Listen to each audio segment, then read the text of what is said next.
people don't judge you based on these labels of who you are, what you do for work, the company you work for. They basically didn't have any food ready and they haven't even gone to the store. And they said, "Oh, well, are you guys hungry?" I would say I'm quite a patient guy, but I got really frustrated. Do you feel personally happier since moving to the Netherlands? It's a big question. And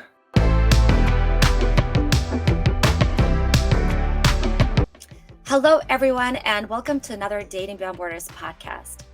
So last year, a video popped up on my feed titled, "Why Are the Dutch So Direct?" done by this guy, David Wen, who is an Asian American living in the Netherlands. Needless to say, I devoured a ton of David's content before finally reaching out to him before my trip to the Netherlands to see if he would be down to make a video together. And this is how we met face to face. And David was just as eloquent, intelligent, and curious as he came out from his video. So we instantly connected, which is why I wanted to finally invite him to take part on the podcast to talk about his experiences living in the Netherlands as an Asian American. So, David, a long introduction needed, but welcome to the show. Yeah, it's nice to reconnect, Marina. It's been a while. Time goes by too fast sometimes. Yeah, for me as well. I always love having friends on this podcast because, as I've told you before we started recording, it's like a little bit of, and it's like I can take a breath. A lot of times I talk to the people that I've never met before. So this is a conversation between two friends now. So I am genuinely curious. I've wanted to have you on the show for a while and really to get your perspective on what it's been like for you personally living in the Netherlands. So for anyone that doesn't know where you're from, tell us a little bit of your story before you moved on over. Yeah, well, thanks for the intro, Marina. So a little bit about who I am, where I'm from, and I'll kind of take it a little bit back because I think that explains a bit about my story.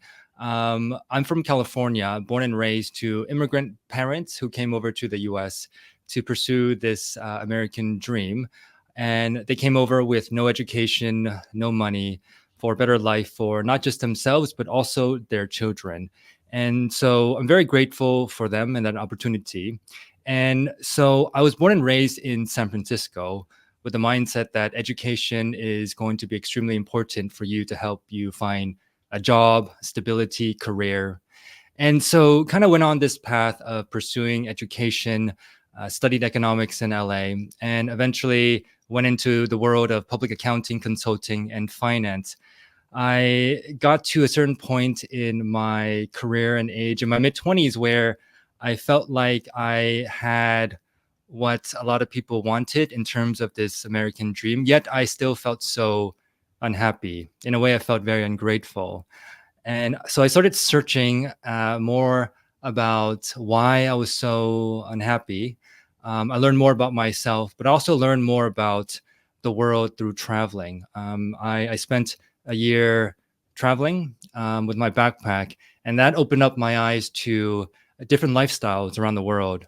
I came back to California back in 2016 and started, exploring different careers and different lifestyles.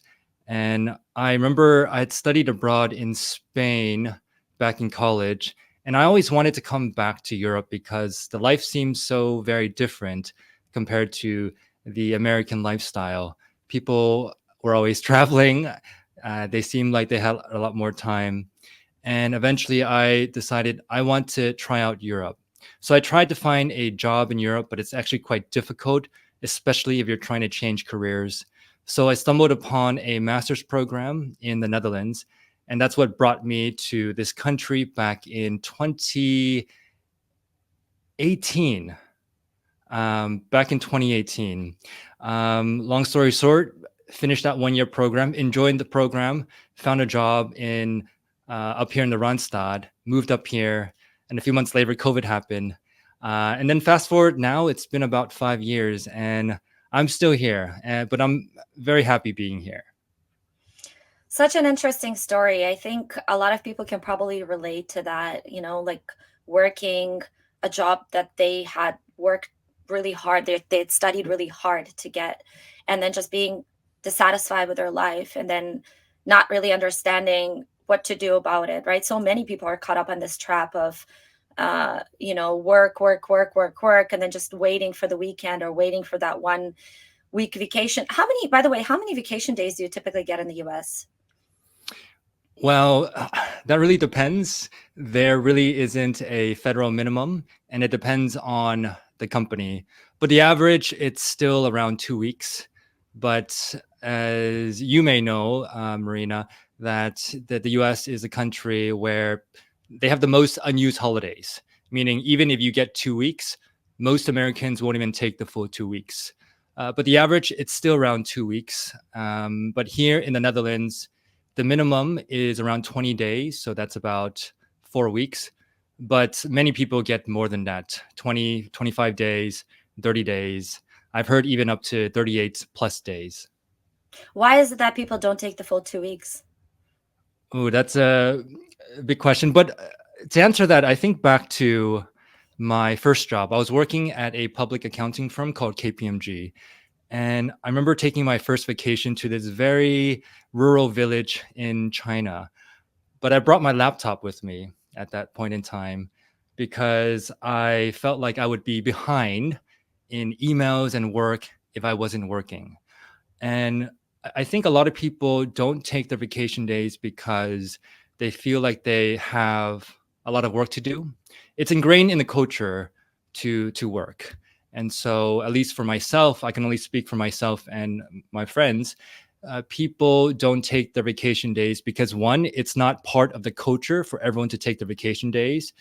And a lot of people fear that if they leave for a certain amount of time, they'll fall behind. Whereas what I've experienced here is when you see everyone around you taking holiday and vacation, you feel more okay taking your own vacation days. I'll talk about my first year. I had 25 days, so 5 weeks of vacation for my company, but I never took advantage of that benefit in my first year. And I remember talking to my Polish colleague, and she was like, "Are you stupid? Use your vacation days. That's what they're for."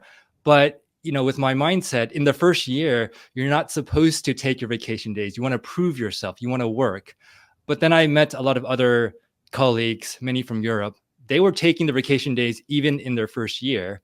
So the culture here is that people take their time, they take advantage of their benefits. Whereas in the US, it's not embedded in the culture. Yeah, that's very interesting. We've talked about it when we met each other, and you'd mentioned to me that one of the things that has really resonated with you is this like really true like work-life balance in the Netherlands. That's something you kind of you told me that you had a mixed feeling about it. Like you genuinely enjoyed it, you loved it, but a part of you still missed a bit of that American chasing the goal, going after that dream. Yeah, it's I compare myself now to 5 years ago, 4 years ago. I did have that mindset. I still very much do have that mindset of this career ambition of excelling because when you grow up in the US, especially to immigrant parents, you have this mindset of competition. And it's not very conscious, but subconsciously, you need to work the hardest. You need to be the best in order for you to get better grades so that you can get into a good college, so that you can get a good job. So I wouldn't even say that I'm a very competitive person, but because of the system that I grew up in, it made me very competitive in that sense. But that's also what I do miss, that level of ambition, of excelling, of trying to be the best that I could be. But when I came here, I was a bit frustrated, you could say, that people were okay just being average. And I felt that in the school system here. And I also felt that in the workplace. For me, my mindset's like, wait, let's get this done now. But then everyone else was like, we can wait. If this can be done next week, we can just chill and relax. And we don't need to work ourselves to death to get something done now. And so I think it's a balance for me of I still have that mindset of like, let's do this like in the best way. Um, let's excel. But here the culture is more like, okay, let's be efficient, but we don't need to do too much. Let's just get the job done. Have you had time to think about why that would be? Why are they so relaxed when it comes to their work? I think a lot of it goes back to, wow, history as well. In terms of the culture, one thing that I'll bring up now is in American culture, because of the system that you grow up in, you want to stand out. You want to be ahead. Also, because when you have a big population, you kind of need to stand out in order to do well in society. But here, they have this culture of being average, being do normal. You want to fit in. You don't want to stand out. And what I've learned about that is it's you don't brag a lot here, and if you do, people might look down upon you. And in the U.S., it's about standing out. So I think a lot of it deals with the culture, but let me bring in education as well. A lot stems from education and that flows into the workplace. One surprising thing I learned about education here is that you just need a 5.5 or 6 in order to pass to get to that next level, compared to the US, where if you just pass, you might not get into a good school. So there's not that level of competition here because you just need to pass. So there's something called the sixes culture here in the education system. You only need a 5.5 or 6 in order to pass a course, in order to get to that next level. And when it comes time to apply for universities, most programs will only look to see if you've passed. Now, there are certain programs like psychology that are more competitive where they need to look at your scores. But for many other programs, you just need to show that you passed high school in order to get accepted. As compared to the US, it's all about your grades. If you don't have the right grades, the right grade point average, the right test scores, you're not going to get into the program that you want to get into. So that type of mentality feeds into the workplace as well of I need to compete, I need to be the best. And it flows into the workplace. I think a lot stems from not just the culture, but also the education system in which people grow up in. Yeah, I think you've mentioned in one of your videos that one of the common questions to get asked in US is, what do you do? That's one of the first questions people ask, right? How how do the Dutch relate to that? Does that happen in the Netherlands that people ask you that question from the get-go? It's interesting. I was having some coffee with some friends the other day from the Bay Area. And this is something that we brought up as well, how so often in certain subcultures in the US, especially in the Bay Area, people ask, what do you do? And it's usually the first question because people want to see who you are based on what job you do, which company you work for. And I remember in that conversation, it was about an hour and a half in until we talked about what do you do? And so we kind of laughed about it because whereas in the US, that probably would have been the first question. But even here, we as Americans who grew up in that culture didn't talk about what we did until about an hour and a half into the conversation. So that's something that I had to get used to, but something that I really value because I don't like that question because back in the US, whenever I asked that question myself, it came from a place of judgment, whether I knew it or not. What do you do? Do you work for a big name company or do you not? And I found myself subconsciously judging people based on this label of the job that they did. Even back in school, it's like, which college did you go to? So there are a lot of these labels that people place on each other. And that creates this level of competition, often in very unhealthy ways. Here, what I've found in conversations is people genuinely want to, not all the time, but they want to know who you are. Why did you move to this country? What do you enjoy doing? And then the topic of what do you do? Of course, that comes up, but it comes from a more genuine place.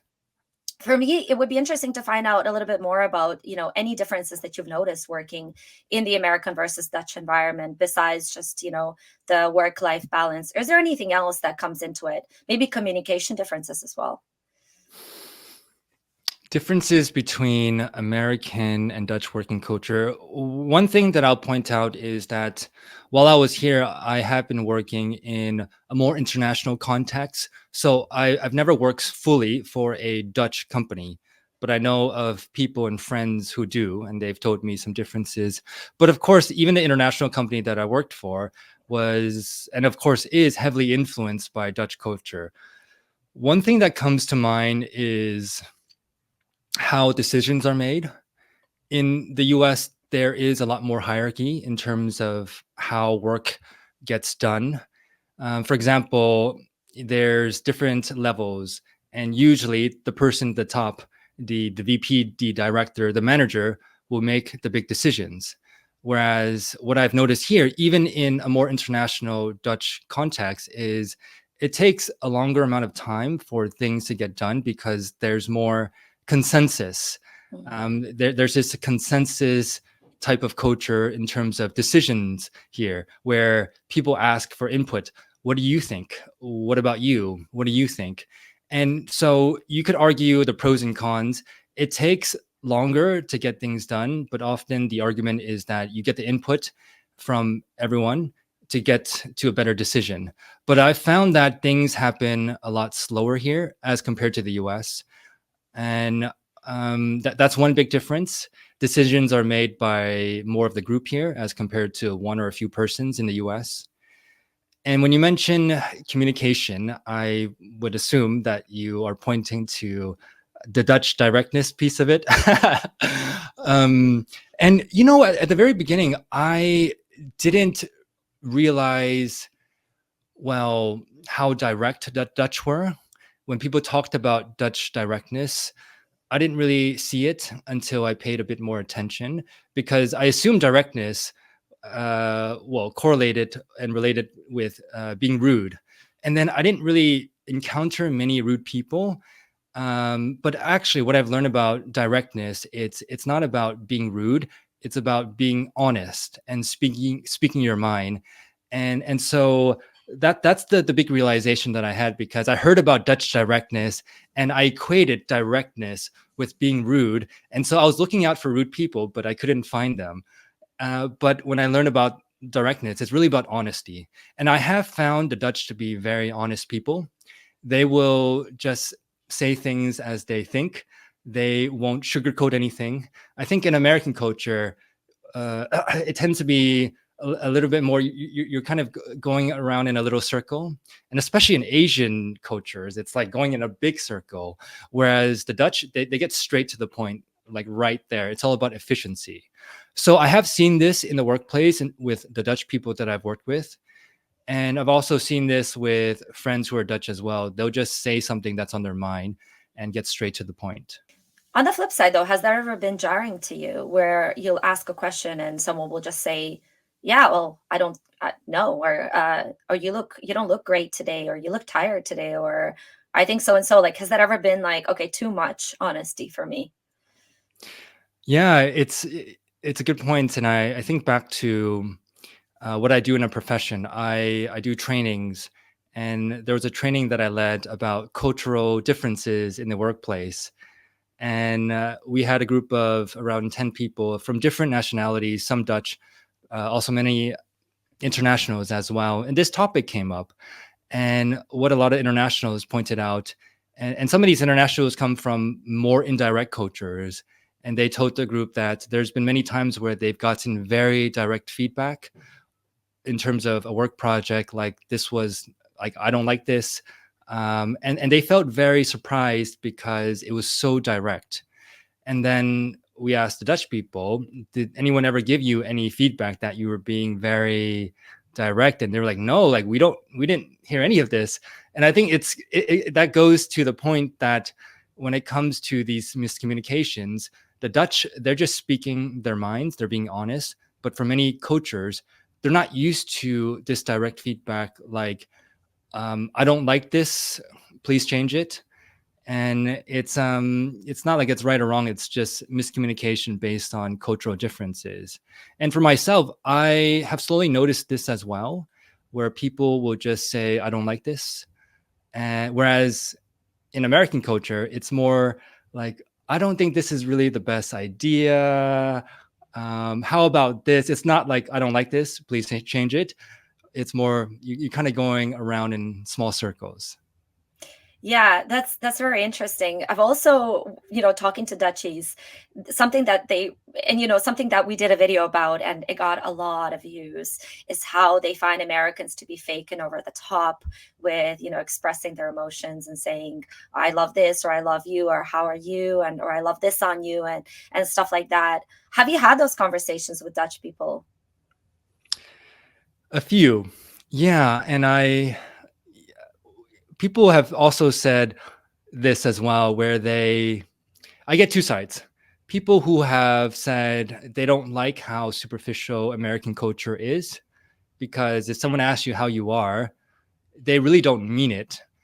But I've also heard others who have spent more time in the US and they actually told me that they do miss that side of American culture where people are more friendly. And in my opinion, is I actually do miss that part of American culture. And it's not that people are fake because I do the same. I will ask people how they are. And usually I'm a bit more friendly in that scenario as well. But I'm genuinely interested in how are you? It's good to see you again. And I hope to see you again as well. And it might be just momentary, but it actually can make someone's day a lot better when you're nice and friendly and kind. And so that's one piece of American culture that I do miss, because whether or not you think they're superficial or not, that's not the point for me. The point is, this person made my day because she was so kind to me at the cafe. And that's what I do miss. Yeah, I always say this. I mean, right now we're really experiencing a crisis because of the surge in loneliness. Like statistics show that an insane number of people they don't have any friends, they have zero friends. And it's really scary if you think about it. And so many of us work from home, myself included. And sometimes you leave the house once in a day. Let's say, to go into the elevator, go down and take out the trash. I don't know. And then you might have one encounter a day with a person. And it does help if someone is kind and like are just, it doesn't, I always say it doesn't have to go anywhere. You don't have to make a lifelong friend from the first conversation that you have with a stranger, but like even a nice word makes you feel a little bit more connected. Mm, And I think that's the main thing is we just want to feel connected. We don't have to make friends with every single person we meet. But I think opening the door to potential friendship or connection is always better than not, right? Like yeah. uh, there's no harm in it, at least, right? There's no harm. And it makes me think of a few nights ago, I had a catch up with a friend. We went to a nearby restaurant to get some drinks.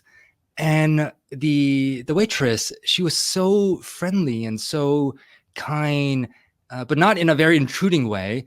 But she was there with a smile and asked us how we are, how was our evening, can I get you something?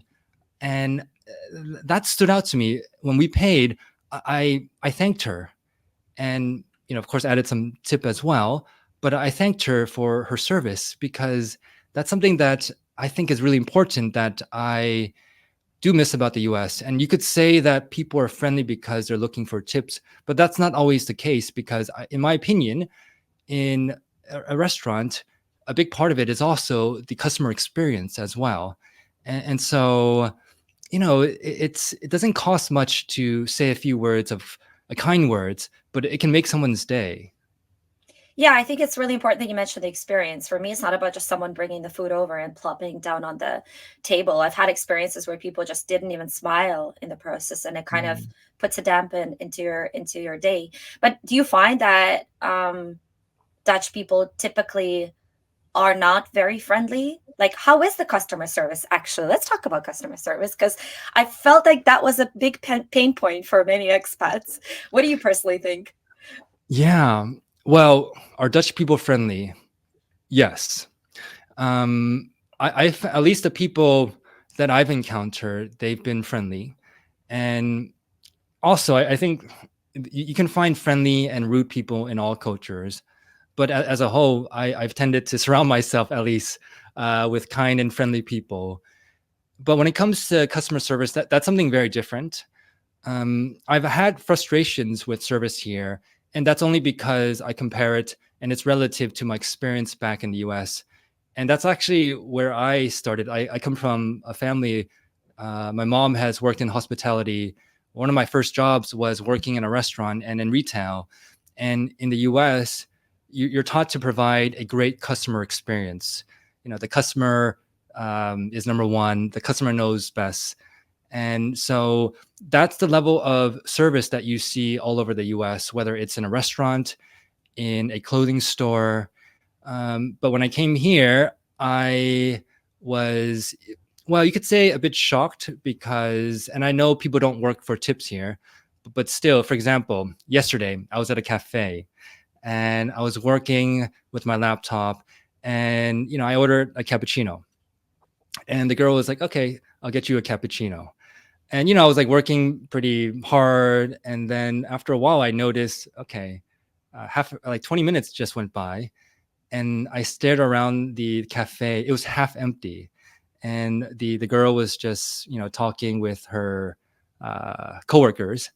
And so I decided to go talk to another guy, and I asked him for a cappuccino. And I get back to my desk to do some more work, and then I was working, and then I realized, okay, another 15 minutes has gone by, and so I literally turned around and I locked eyes with the guy. He actually saw me and then he jumped up and he was like, okay, I need to get this guy's cappuccino. And I would say I'm quite a patient guy, but I got really frustrated because it doesn't take 40 minutes to order a cappuccino, especially when the cafe was half empty. And it's not to say that that's been my experience everywhere, but my experience has been that there are places where things are slower as compared to the US.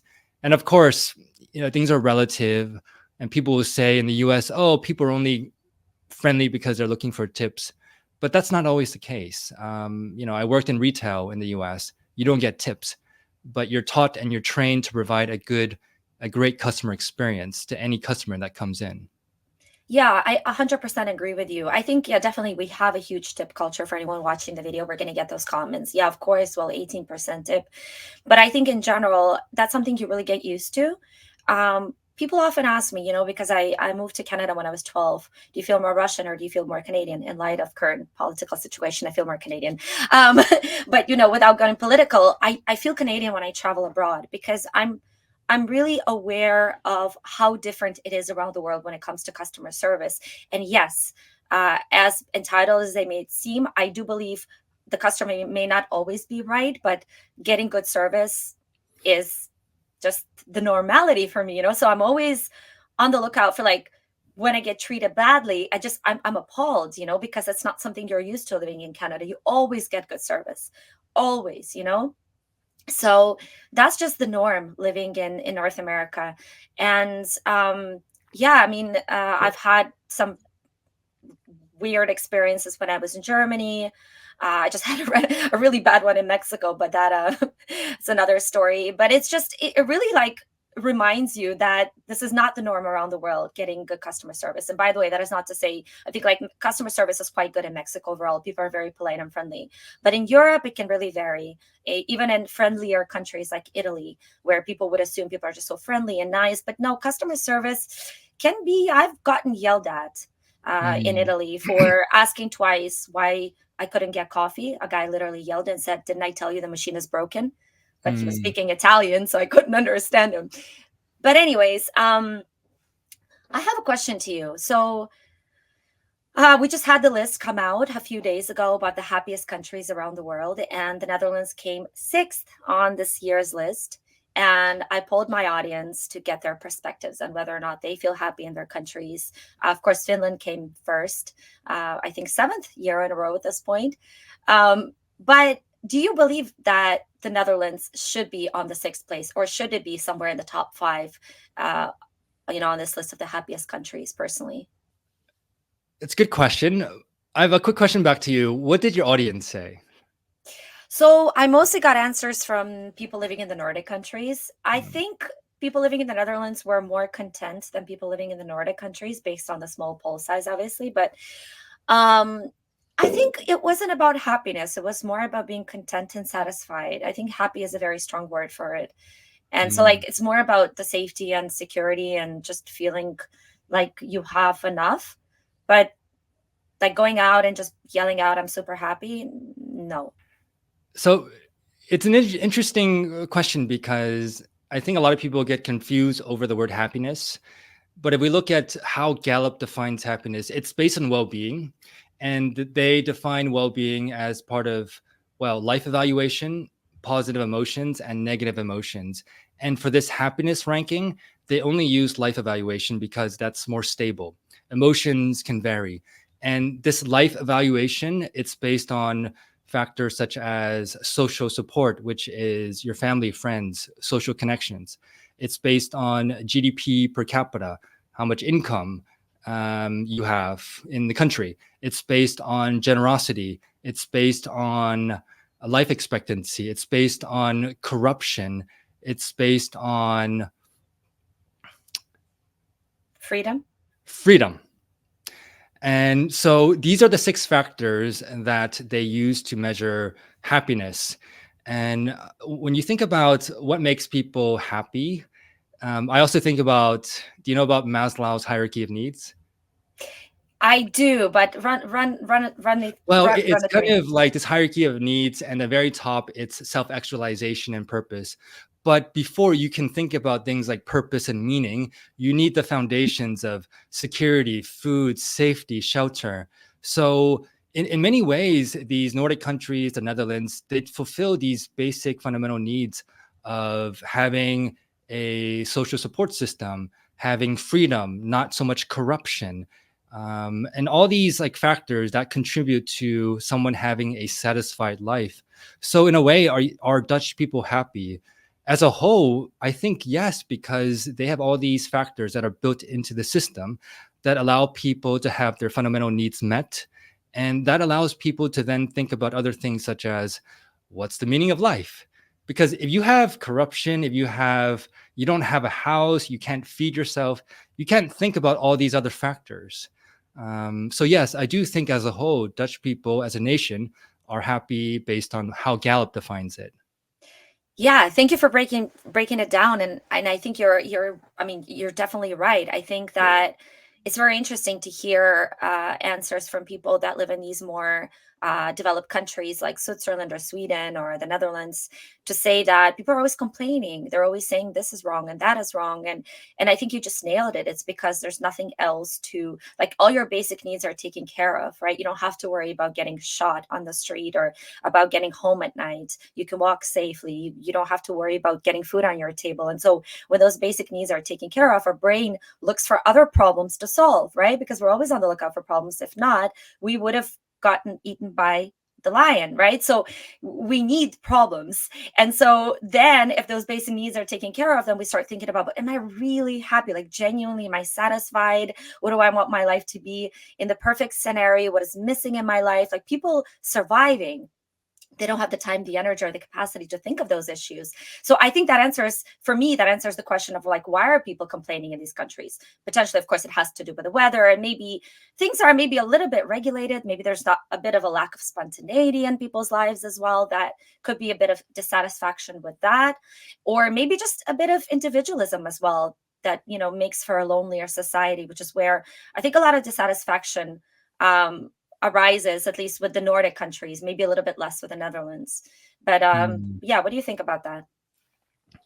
Um, Sounds like complaining. You know, it's maybe I'm thinking too deeply, but I think it goes back to expectations, because when you do have a lot of these basic needs met and things are going so well, and then just like one slight train delay can piss someone off. Well, if you're in a country where you have all your basic needs met and things are really good, quality of life is quite high, and then the slightest problem comes about, such as a train delay, it's more noticeable. And so when I think about what Dutch people complain about, it's the weather, which is completely uh, correct in complaining about because it sucks, and also the trains, how expensive the trains are, the delays. And so I do think what I've learned is that there's this complaining culture in Dutch society. But complaining is actually, well, according to many of them, something that bonds people, that connects people. It's also, one guy told me, it's a way of free therapy when you're able to be honest and let things out. That's a, it helps bond with one another, and it's also like free therapy as well. Yeah, that's interesting. When I did research into small talk, I noticed that American small talk revolves around positive comments and anecdotes and funny comments.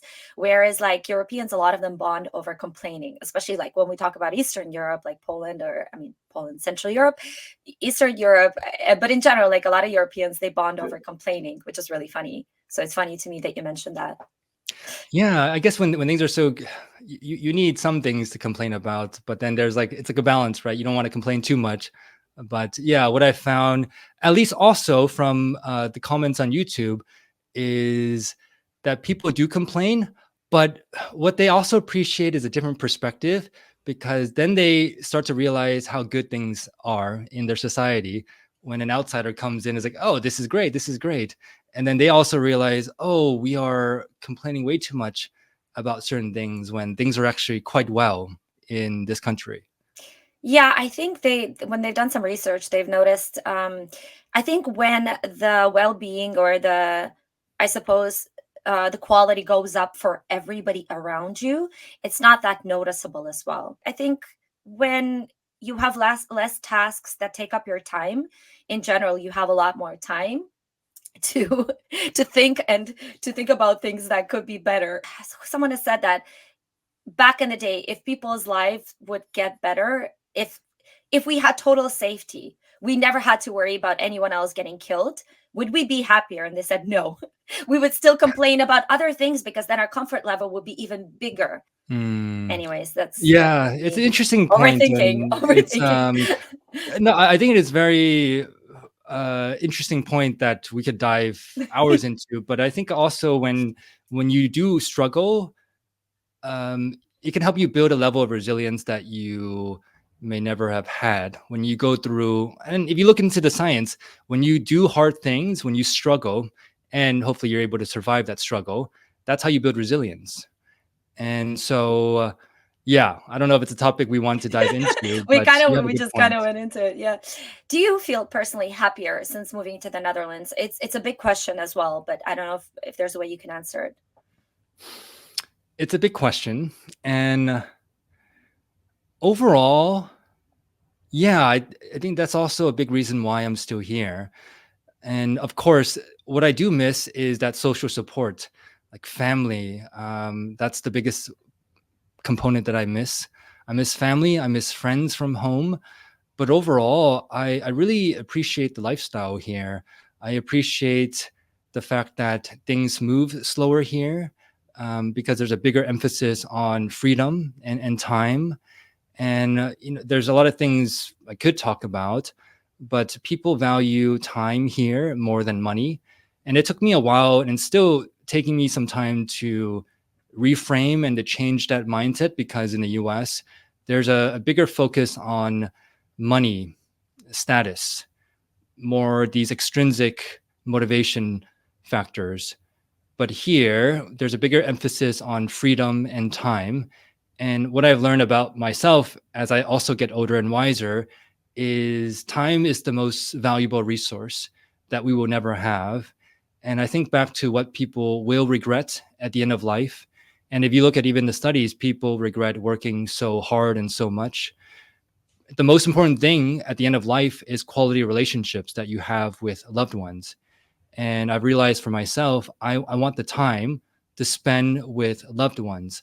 I want the time for myself to spend on things that give me happiness. So it's changed my mindset in that sense, what I value. And what I do value is that time and freedom component. And what's also nice is there's a system here that supports that as well. And I get it. In the US, you might not have the luxury to think about things like time and freedom, because you need to pay rent. But at least here, there's a social safety net where you're not going to be on the streets if things don't work out. Is there something you really miss about the American way of life still? I miss, of course, there are things that I do value about American culture. One thing that comes to mind is optimism. And what I mean by that is what I've learned is, and I've seen it here, it's American culture, it's about dreaming big. It's about having these audacious goals. Let's shoot for the moon. And if we don't get there, what, you hit the stars or something. But it's about like, let's get it done. Like we can do this as a team. And it's this optimistic nature that fuels me, that energizes me, especially when I might not be as optimistic at times.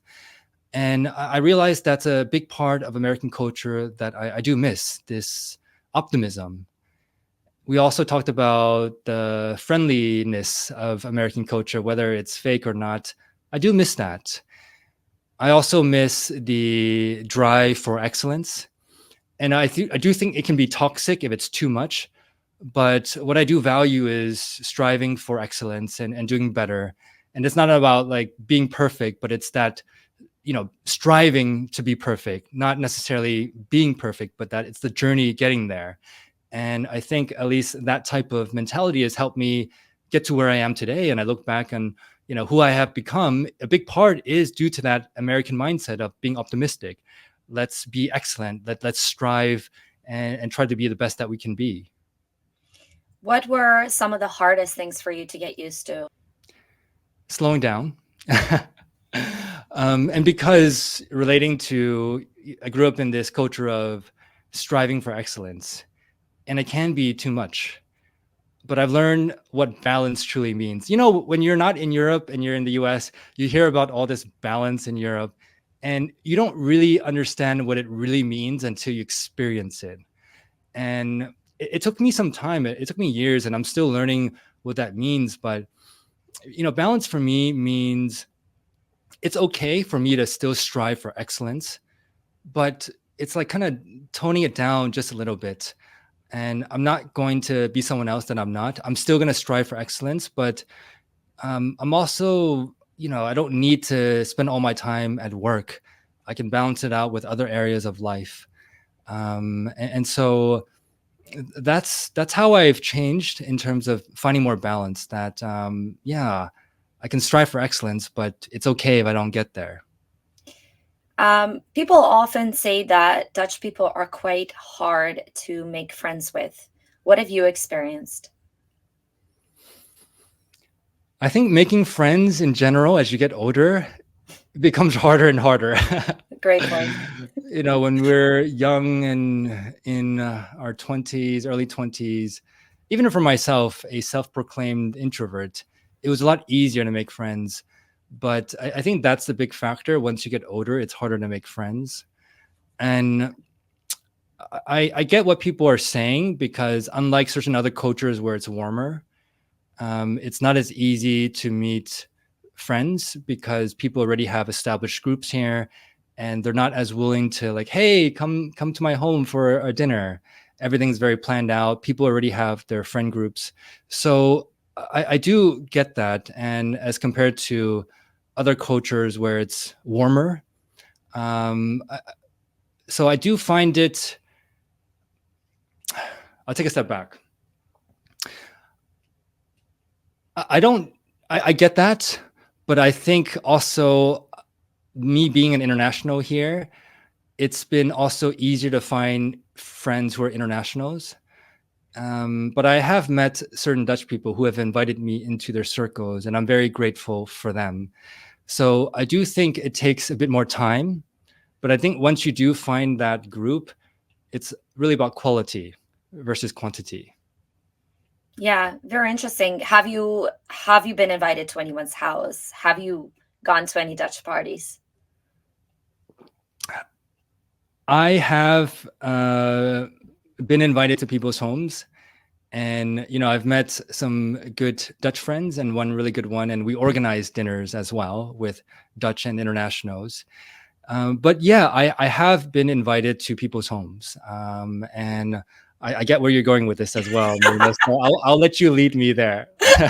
I was actually quite, I was considering, I was like, should I not? I mean, we did a video about it, but I mean, in general, have you noticed any differences between the way Americans organize dinners or parties and Dutch based on your experience, at least?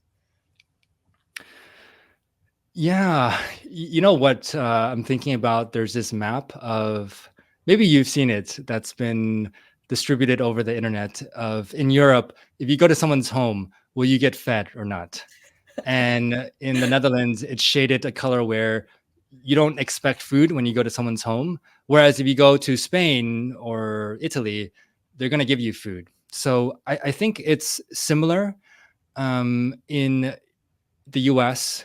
When you go to someone's home, I do think there's a certain level of hospitality that is part of the culture, where people will invite you to, like, hey, here's if you come to my party, here's like food and drinks, and you don't need to pay me back.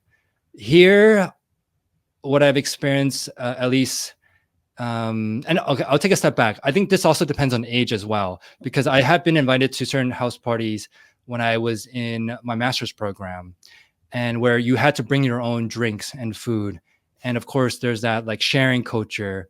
And you might go show up to a party and there's like no food, so you have to bring your own. Whereas if you go to an American party, you can expect, well, you bring a 6 pack and it's for everyone. You go and there's food, and you're not going to be starving. There are going to be drinks.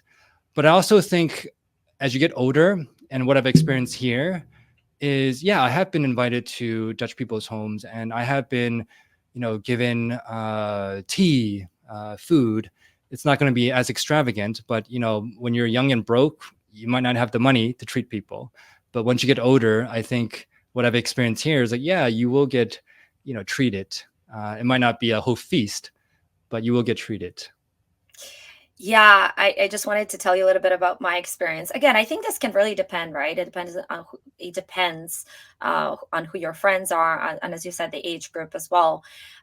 It's interesting for me because I'm Eastern European. Maybe you can relate as an Asian as well, and that like if you invite someone over, I think it's a lot about saving face as well, where it's like you need to show that you've prepared ahead of time, that like everything is done, all the cleaning, all the cooking, and everything. And so when someone comes in, they're the guest, so they should just sit down and feel comfortable. And I feel like maybe in the Netherlands, it's less about saving face because I had an incident where my ex and I went to his friend's house for their birthday. And so we came in and like they basically didn't have any food ready and they haven't even gone to the store, and they said, oh well, are you guys hungry? And I haven't eaten the whole day, so I was like, I yes. And they said, well, we're just going to go to the store and grab some food. And then they went and they got like ravioli, like one of those, like the ones from the freezer, just started preparing the food in front of us.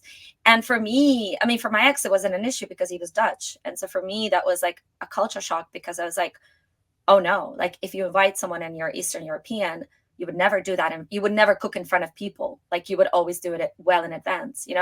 So that's something I've noticed. I mean, I haven't, we've made a video about people sending over tickets and stuff like that. I haven't experienced that.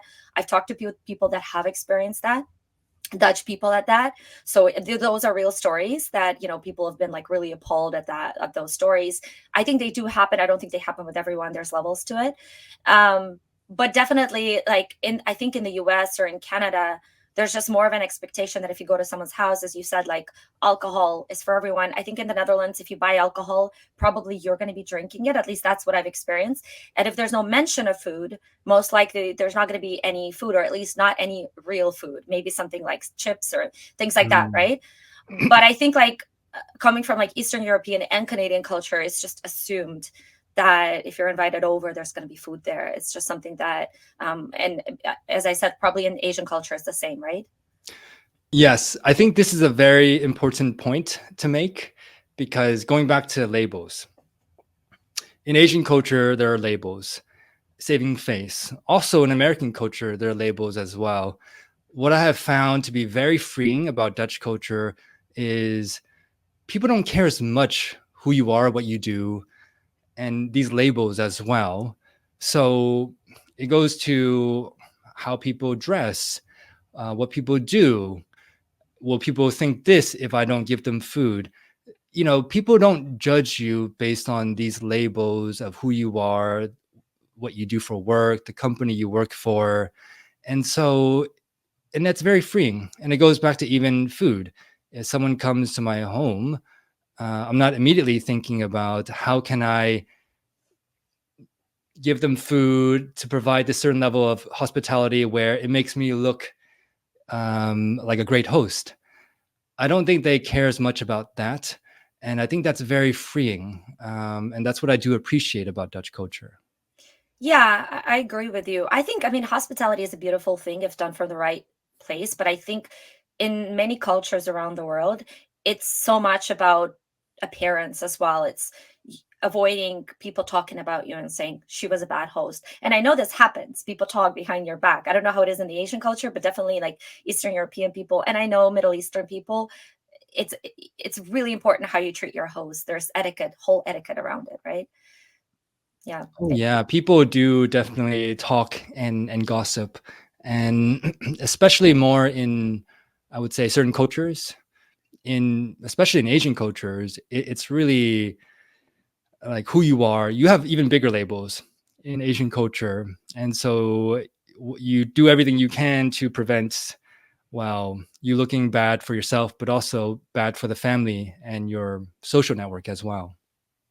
Yeah, exactly. I've talked to so many people around the world where there's all these expectations. Like if someone comes over, like even if you don't want them to come over and stay longer, you still kind of bear it, grin and bear it, and just pretend that you're happy to have them there because it's the polite thing to do. And so, like, a lot of it is just to make the other person feel welcome, but it's not very genuine as well. And again, this is not me to say like if I go to someone's house, I would love to eat something. Like Mm, I don't want to just drink a beer. I would love to have some food with it. This is the culture that I come from, and this is what I'm used to. And I like to eat. I'm sure you can relate yeah. to that. It's nice to have food. Like, I still want to see my friend, but if there's food there, like, great, even better. It doesn't have to be a big table, but like, I don't want to be sitting there for hours and thinking I'm hungry, but I don't. What can I do about it? Should I be like, Mm, hey, I think with Dutch people, you can always say, hey, let's get takeout, and that should be fine. Like that's the mm. way I've seen it done. Like it's not a big thing. But yeah, You bring up a good point. It makes me think about, and that's the beauty of diversity, because there are certain parts of other cultures where we can learn from them and they can learn from us as well. For example, if service was at a restaurant here at a high quality, I think that could improve sales for that business. Whereas if other cultures learn how to be more like the Dutch, and not give a dang what people think about them and being more direct, that can also solve a lot of problems. And I think that's the beauty in the world that we live in this more international environment of what can we learn from each other.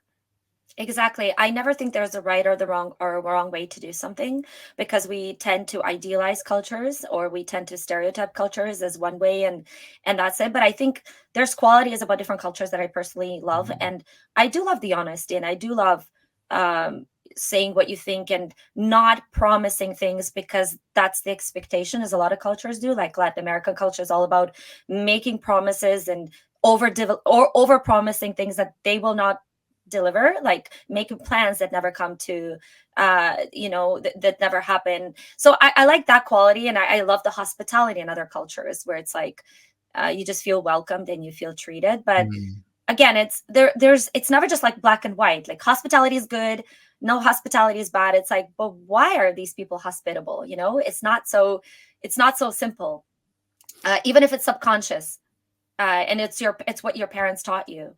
What's at the Mm. bottom of it? You know what I mean? So that's Mm. interesting that we talk about it. It's like a lot of it is about the ego, and it's about appearance, and it's about saving face, and it's about not being judged, and it's about showing that potentially you have the money to treat other people, or that, like, there's so many factors that can, depending on obviously the culture, they can come into play. And so yeah. Oh yeah, I mean, everything ties back to that, these big life questions, right? The ego and psychology, and how we are influenced by how we were raised, the cultures, and all this stuff. Yeah. Well, I wanted to talk to you about being laid off because you mentioned that you'd recently been laid off. So tell me a little bit about that. What has that experience been like compared to being laid off in an American company? Yeah, well, it's kind of interesting looking back that I was never laid off in the US, but my first time getting laid off was here in Europe, in the Netherlands, where it's a lot harder.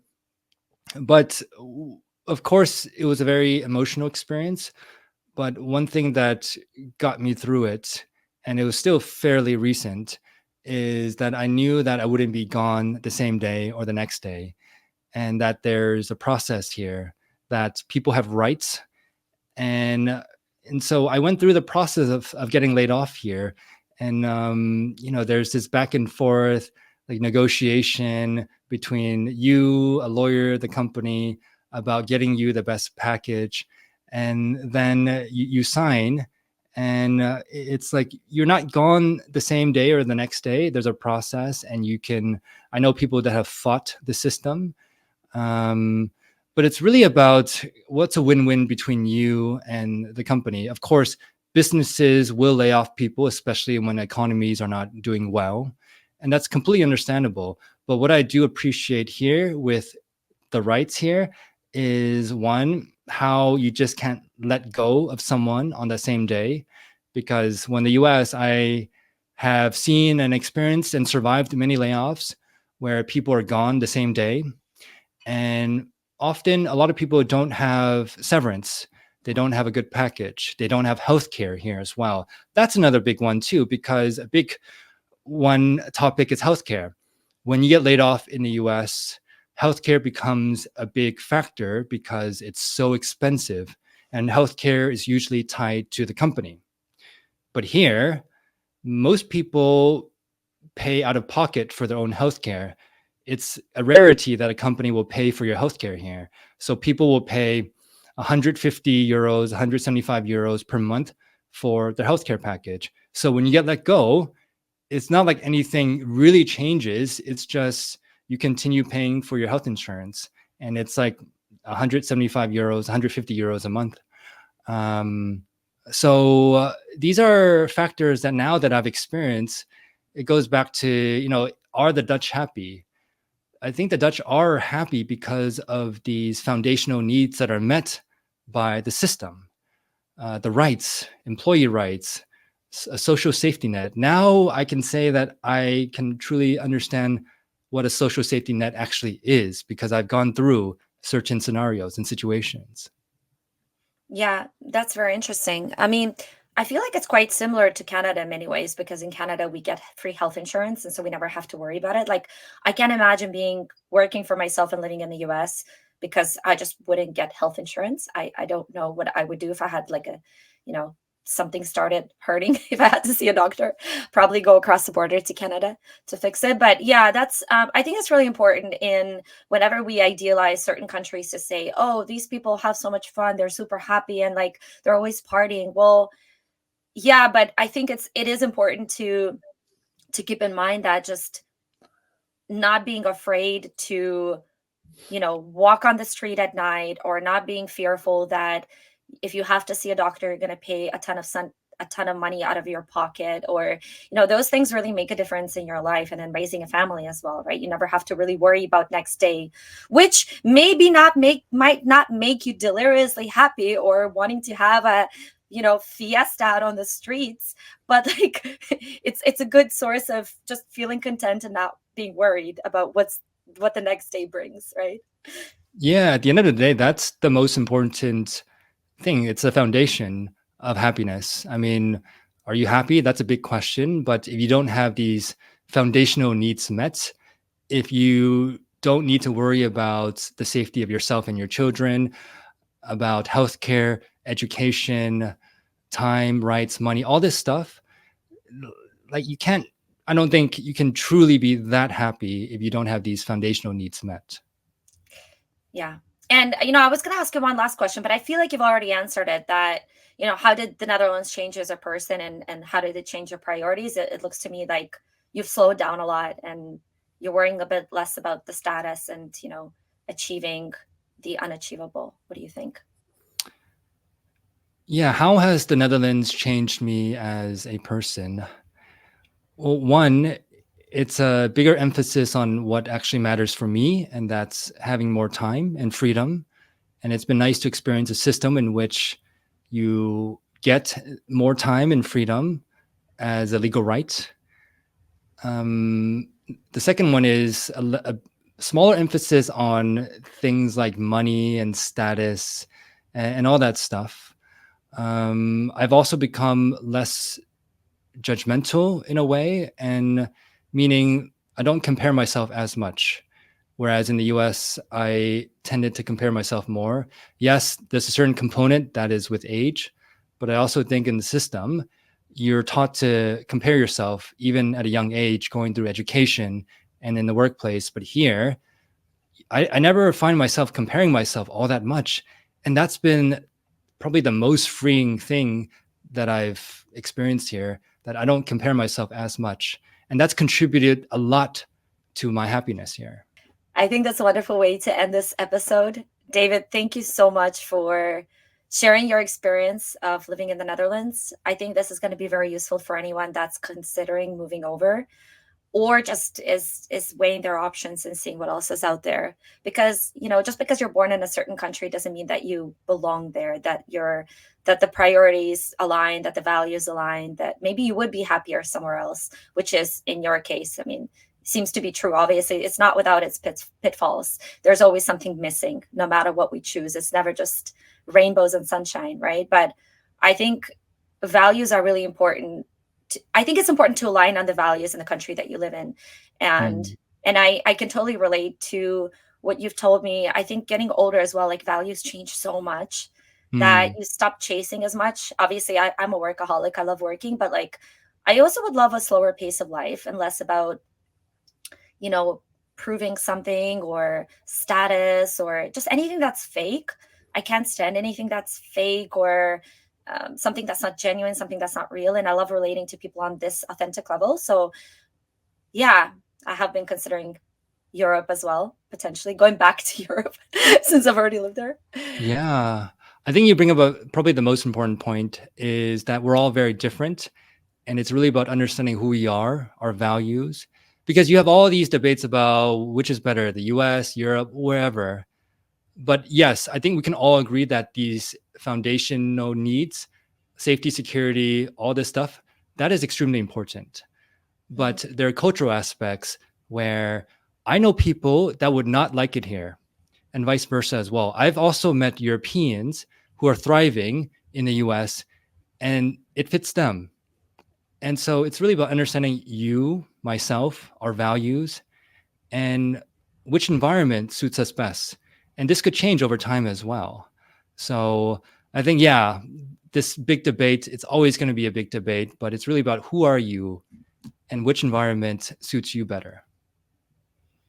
Yeah, thank you so much, David. Guys, if you want to check out David's channel, I'm going to link to it below. He makes a lot of really amazing content about life in the Netherlands. Very well spoken, as you probably have already seen or heard. And just he goes really in depth into the culture. And I think it's your channel is a gem, because I think you should be posting more often. Do you post every week? Now that I don't have a job, trying to figure out the next steps of life. You should focus on your channel. I think it's such a great channel. And also David interviews people that live in the Netherlands that are, I think you've interviewed recently a girl that is like half Dutch, half Indonesian, born in the Netherlands. So it's always really interesting to see other people's perspectives as well, which is kind of what this podcast is all about. I think it's quite similar as well. But yeah, David, thank you so much. And thanks for joining me today. It was cool to talk to you. I mean, you're friends, so this was an easy conversation minus all the technical glitches that we've experienced today. Well, also, thank you, Marina, and appreciate you. Well, it's nice to catch up. And also, I really appreciate what you're doing in not just educating the world, but also me about what's it like from culture to culture. And, I really enjoy and I'm inspired by what you're doing. So thank you for having me on. Thank you. Thank you. I always love compliments. All right, guys. Thank you for watching. Stay tuned for next week's podcast. And David, thank you and see you later. Ciao.